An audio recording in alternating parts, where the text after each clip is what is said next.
साथियों, मैं आपके सोशल साइंस का टीचर आईडी सर आप सभी सम्मानित विद्यार्थियों को हृदय रूपी गुफाओं से नमस्कार और प्रणाम करता हूं। स्वागत करता हूं आज के इस नए सेशन में। मेरे प्यारे साथियों, हम लोगों ने पढ़ना शुरू किया है एनसीईआरटी क्लास 10 भूगोल अध्याय 1 संसाधन एवं विकास। इसके अंतर्गत लेक्चर 4 तक हम लोगों ने देखा था। आज लेक्चर 5वां है। आप सभी का अध्याय पहला का 5वां ये लेक्चर शूट होने जा रहा है। इस सेशन में हम लोग पढ़ने वाले हैं मेरे भाई भूमि उपयोग, मृदा संसाधन, जो कि बहुत इंपॉर्टेंट है। आप 10th लेवल पे पढ़िए या किसी एग्जाम में, कंपटीशन के एग्जाम में जाइए, वहां पे बहुत महत्वपूर्ण साबित होता है मृदा संसाधन। सबसे पहले हम पढ़ेंगे भूमि उपयोग। क्या पढ़ेंगे मेरे भाई? भूमि उपयोग को हम लोग पढ़ने वाले हैं। क्या पढ़ने वाले हैं? भूमि उपयोग को पढ़ने वाले हैं। आइए समझते हैं कि भूमि उपयोग होता क्या है। सर, भूमि उपयोग होता क्या है? भूमि उपयोग में हमें पहला उपयोग पढ़ना है शुद्ध निवल बोया गया क्षेत्र। शुद्ध निवल बोया गया क्षेत्र यानी कि वैसा क्षेत्र जहां पे क्या किया गया हो, शुद्ध रूप से, मूल रूप से फसल उगाया गया हो, खेती किया गया हो, किसी एक खास फसल को क्या किया गया हो मेरे भाई, उगाया गया हो, उसी को हम शुद्ध निवल बोया गया क्षेत्र कहते हैं। आगे देखिए, शुद्ध निवल बोया गया क्षेत्र, वह क्षेत्र क्या मेरे भाई,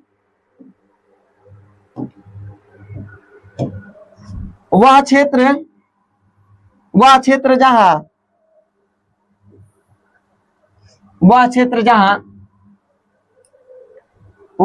जहां फसलें उगाई जाती है और जो शुद्ध बोया गया,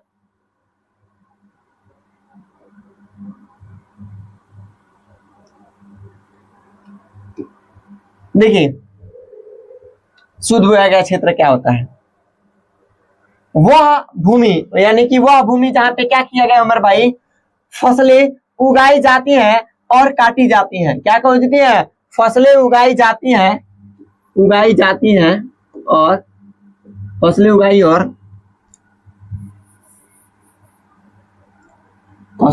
और काटी जाती है। क्या होती है मेरे भाई? काटी जाती है। उसे हम, वो क्या कहलाता है? शुद्ध बोया गया क्षेत्र कहलाता है। यानी कि वैसा भूमि का वैसा क्षेत्र जहाँ पे फसलें उगाई जाती हैं और काटी जाती हैं, उस क्षेत्र को हम क्या कहते हैं मेरे भाई? शुद्ध बोया गया क्षेत्र कहते हैं। क्या कहते हैं? शुद्ध बोया गया क्षेत्र कहा जाता है।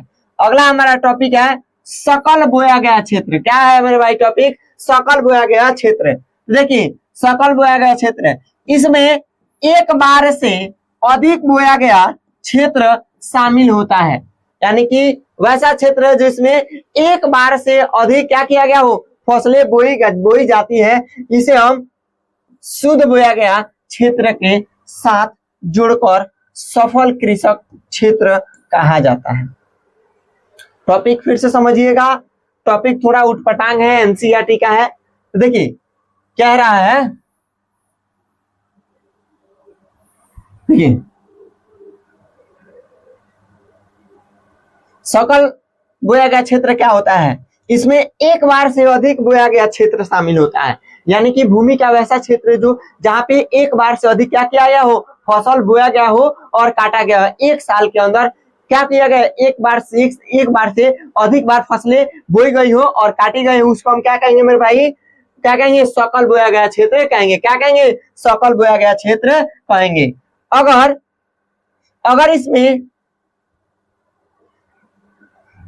इसमें शुद्ध बोया गया क्षेत्र के साथ, अगर इसमें शुद्ध बोया गया क्षेत्र के साथ जोड़ दिया जाए तो यह होता है सकल कृषक क्षेत्र कहा जाता है। क्या कहता है?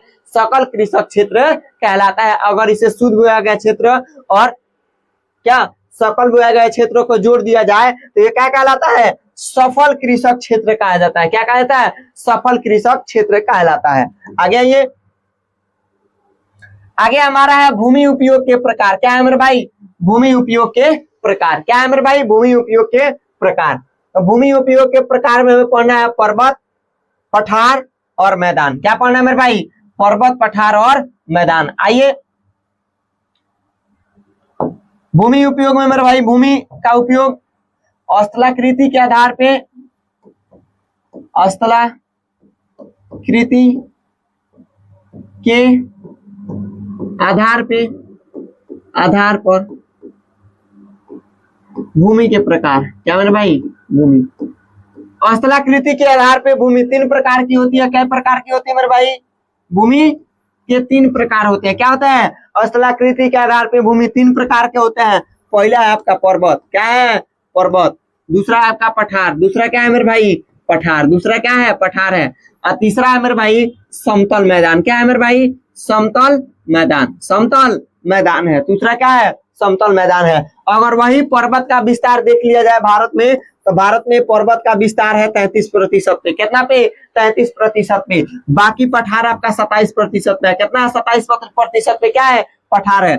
बाकी 43% आप देख लीजिए तो समतल मैदान का क्या है मेरे भाई, समतल मैदान, समतल मैदान का विस्तार है। किसमें, समतल मैदान का विस्तार कितना है, भारत के 43% भूभाग पे है। अगर भारत का कुल क्षेत्रफल अगर हम देख लें 32,87,263 वर्ग किलोमीटर, क्या मेरे भाई, भारत का कुल क्षेत्रफल अगर हम देख लें कितना, 32,87,263 वर्ग किलोमीटर, तो भारत के, देखिए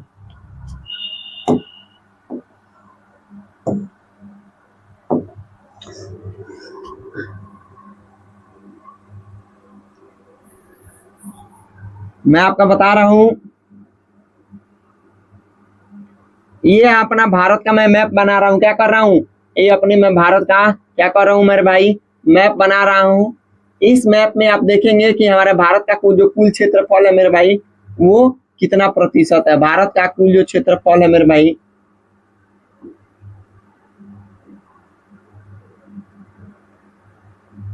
भारत का जो कुल क्षेत्रफल है वो है मेरे भाई 32,87,263 वर्ग किलोमीटर। कितना, 32,87,263 वर्ग किलोमीटर पे है। यहाँ पे भारत में, भारत के 33% भाग पे 27% भूभाग पे पठार है। क्या है, 27% भूभाग पे क्या है मेरे भाई, पठार है भारत के। ये है हमारा भारत का मैप मेरे भाई। भारत का जो कुल क्षेत्रफल अगर देखा जाए तो भारत का कुल क्षेत्रफल है मेरे भाई 32,87,263 किलोमीटर स्क्वायर। क्या है मेरे भाई, 32,87,263 वर्ग किलोमीटर है। ये भारत का अगर हिस्सा देख लिया जाए मेरे भाई, क्या भारत का अगर हिस्सा देख लिया जाए तो भारत का कुल हिस्सा अगर देख लिया जाए मेरे भाई, तो 40% क्षेत्र पे, कितना, 40% क्षेत्र पे अकेले 43% क्षेत्र पे क्या है, समतल मैदान है। क्या है मेरे भाई, समतल मैदान है। क्या है, समतल मैदान है, समतल मैदान है।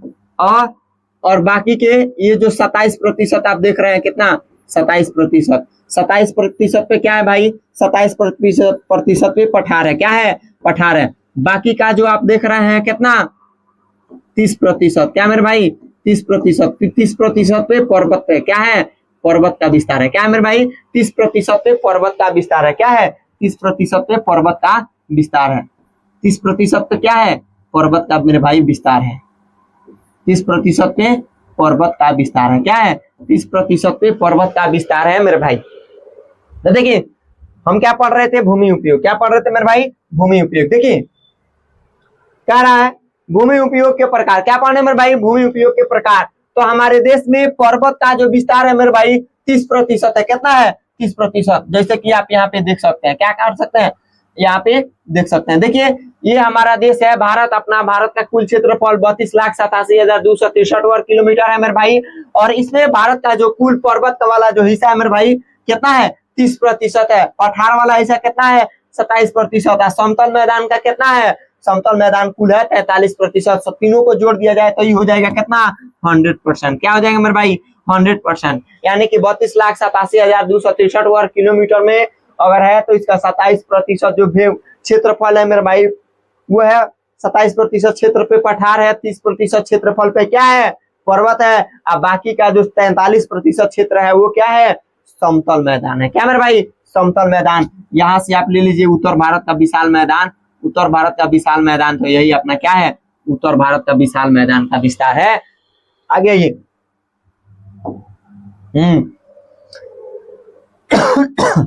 हम पढ़ रहे हैं पर्वत। क्या पढ़ रहे हैं मेरे भाई, भूमि उपयोग के प्रकार। भूमि उपयोग के पहले प्रकार है मेरे भाई क्या, पर्वत। पर्वत कितना प्रतिशत पे फैला है? 30%। कितना हो? 30%। कितना प्रतिशत?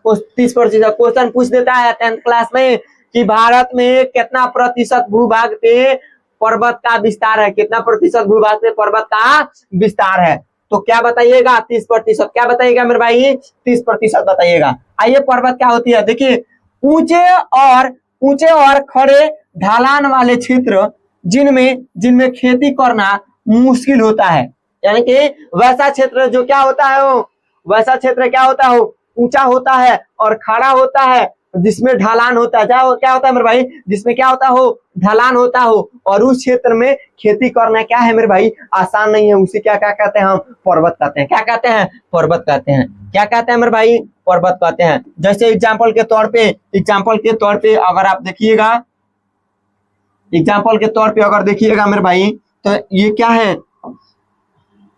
हाँ, एग्जाम्पल के तौर पे आप देखिएगा तो ये क्या है? पर्वत है। क्या है मेरे भाई? पर्वत है। तो देखिए, ये पर्वत का है, ये पर्वत है, तो इसका देखिए ऊंचा भाग जो शीर्ष भाग है, क्या है? ऊपर की तरफ उठाई दे या कि नहीं? ऊपर की तरफ उठा है। और ये क्या है? नीचे क्या है? ढलान है। नीचे क्या है मेरे भाई? ढलान है। क्या यहाँ पे खेती हो सकता है सर? नहीं हो सकता है खेती। पर्वतीय इलाकों में खेती नहीं किया जा सकता है। खेती करना आसान नहीं है। आगे आइए, इसी को हम क्या कहते हैं मेरे भाई? इसी को हम पर्वत कहते हैं। क्या कहते हैं? पर्वत कहते हैं। पर्वत का एग्जाम्पल अगर परिभाषा लिखा जाए, अगर सबसे अति सरल लिखा जाए, तो भूखंड का वैसा क्षेत्र, भूमि का वैसा क्षेत्र जिसका शीर्ष भाग क्या हो? ऊपर की तरह उठाई देखा हो, और उसका जो क्षेत्रफल हो क्या हो मेरे भाई? शंकु आकार हो। क्या हो? शंकु के आकार जैसा हो। कैसा हो? शंकु के आकार जैसा हो। और क्या हो मेरे भाई? पूर्ण रूप से वह ऊपर से जब नीचे की तरफ आए तो क्या हो? ढलान हो और छिछले वाला हो, ऐसा हो। वहां जहाँ पे खेती करना क्या हो मेरे भाई? आसान नहीं। उस क्षेत्र को हम क्या कहते हैं? पर्वत कहते हैं। पर्वत का विस्तार हमारे देश में कितना प्रतिशत पे है? तो मेरे भाई 30% पे। कितना पे है? 30% पे है। अगला देखिए, अगला हमारा है पठार। अगला क्या है मेरे भाई? पठार है। पठार 27%। पठार का विस्तार भारत में कई प्रतिशत है? 27%। ऊंचे और समतल क्षेत्र जिनमें खनिज संसाधन प्रचुर मात्रा में होते हैं। देखिए, वैसा क्षेत्र जो ऊंचा भी हो, समतल भी हो, और जहाँ पे क्या हो मेरे भाई? खनिज तेल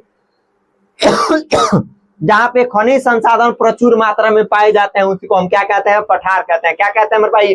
पठार कहते हैं। पठार का विस्तार भारत में कितना प्रतिशत पे है? तो 27% भूभाग पे पठारी इलाका पाया जाता है। अगला ये देखिए, पठार कैसा होता है? देखिए क्या होता है? पठार कैसा होता है? समतल भी होता है सर, और क्या होता है? देखिए, ये है मेरे भाई पठार। देखिए, नीचे समतल भी है, और थोड़ा इसका अगला भाषा थोड़ा सा क्या है? सपाट है। क्या है मेरे भाई? सपाट है। एकदम ही शंकु के जैसा खड़ा नहीं है, त्रिभुज के जैसा खड़ा नहीं है। इसका शीर्ष भाग क्या है? थोड़ा सा सपाट है। और इसमें यहाँ आइएगा तो क्या है? भरपूर मात्रा में खनिज पाए जाएंगे। क्या पाएंगे मेरे भाई? भरपूर मात्रा में खनिज पाए जाएंगे। इसी को हम क्या कहते हैं? पठार कहते हैं। भारत में कई प्रतिशत भूभाग पे पठार पाया जाता है? तो है 27%। कितना प्रतिशत? 27%। अगला ये समतल मैदान। क्या है मेरे भाई? समतल मैदान क्या है? समतल मैदान। आइए समतल मैदान को देखते हैं। किसको देखते हैं? समतल मैदान को देखते हैं। समतल मैदान की बात की जाए तो यह भारत में 43% भूभाग पे क्या है? फैला है। 27%, 43% भूभाग पे क्या है? फैला है।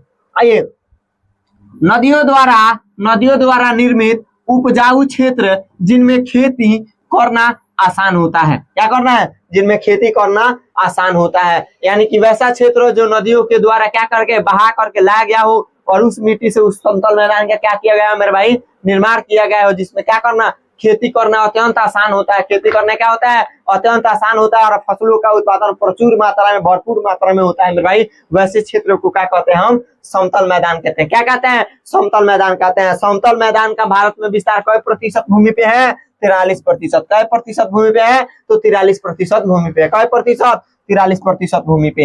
यह कह रहा है नदियों के द्वारा बहा कर लाई गई। नदियों के द्वारा बहा करके लाई गई। आइए मेरे भाई, नदियों के द्वारा बहा करके किस प्रकार लाई जाती है? देखिए, हमारे उत्तर भारत के विशाल मैदान का निर्माण किस प्रकार होता है? उत्तर भारत के विशाल मैदान का निर्माण मेरे भाई किस प्रकार से होता है? उत्तर भारत का निर्माण मेरे भाई भारत के 3 प्रमुख नदियां मिलकर के करती है। भारत के 3 प्रमुख नदियां मिलकर के क्या करती है मेरे भाई? उत्तर भारत के विशाल मैदान का क्या करती है मेरे भाई? निर्माण करती है। क्या करती है?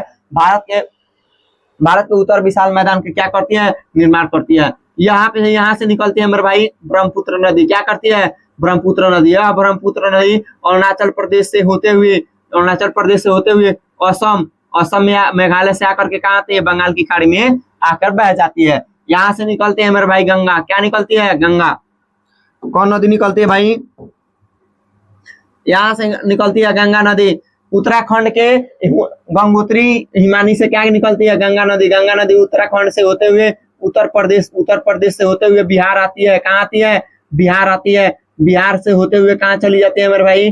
झारखंड से होते हुए पश्चिम बंगाल, और पश्चिम बंगाल में आकर के क्या मेरे भाई? कोलकाता में हावड़ा ब्रिज के पास इसका पट जो है 2 भागों में बढ़ जाता है। कई भाग में? 2 भाग में बढ़ जाता है। हुगली नदी और गंगा नदी। देखिए, और यहाँ पे आकर के मेरे भाई सुंदरबन डेल्टा का निर्माण करती है, और यहाँ पे दोनों नदियां क्या होता है? ब्रह्मपुत्र और गंगा नदी का क्या होता है मेरे भाई? मिलन हो जाता है, जिसके पश्चात इन पे एक डेल्टा का निर्माण हुआ है, जिसको हम सुंदरबन डेल्टा कहते हैं। क्या कहते हैं? सुंदरबन डेल्टा। क्या कहते हैं मेरे भाई? सुंदरबन डेल्टा कहते हैं। क्या कहते हैं? सुंदरबन डेल्टा। सुंदरबन डेल्टा विश्व का सबसे बड़ा क्या है मेरे भाई? डेल्टा है। आगे ये इसके बाद से यहाँ एक और नदी निकलती है जिसका नाम है सिंधु। क्या नाम है? पहले नामकरण कर दिया जाए। ब्रह्मपुत्र। क्या है? ब्रह्मपुत्र नदी। क्या है मेरे भाई? ब्रह्मपुत्र नदी। ये वाली जो है मेरे भाई, ये कौन सी नदी है? ये है गंगा नदी। क्या है? गंगा नदी। और यहाँ से निकलती है मेरे भाई सिंधु नदी। क्या निकलती है? यहाँ से निकलती है सिंधु नदी। क्या से निकलती है? यहाँ से सिंधु नदी होते हुए यहाँ से होते हुए पंजाब होते हुए, हरियाणा होते हुए, ये आके पाकिस्तान होते हुए आकर के मिल जाती है अरब सागर में। अब देखिए, गंगा के प्रमुख सहायक नदियां, गंगा के अनेक सहायक नदियां क्या होती है? अनेक सहायक नदियां इसमें आकर के बहाव करती है, और उत्तर भारत के विशाल मैदान का क्या करते हैं? निर्माण कर। ये है मेरे भाई, ये क्या है? ये है सिंधु नदी। क्या है मेरे भाई? सिंधु नदी के क्या है? सिंधु नदी की सहायक नदियां है। ये सब सिंधु नदी की सहायक नदियां हैं, जो सभी नदियां मिलकर के क्या करते हैं? उत्तर भारत के विशाल मैदान का क्या करते हैं मेरे भाई? निर्माण करती है। उत्तर भारत के विशाल मैदान का क्या निर्माण करती है। देखिए, यहाँ पे इसलिए यहाँ पे खेती क्या होता है? सबसे ज्यादा होता है। क्या होता है? सबसे ज्यादा होता है। यही हमारा भाई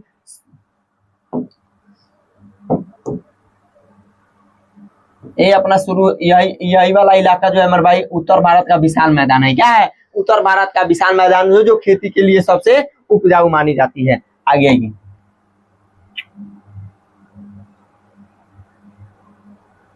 हाँ, चलिए,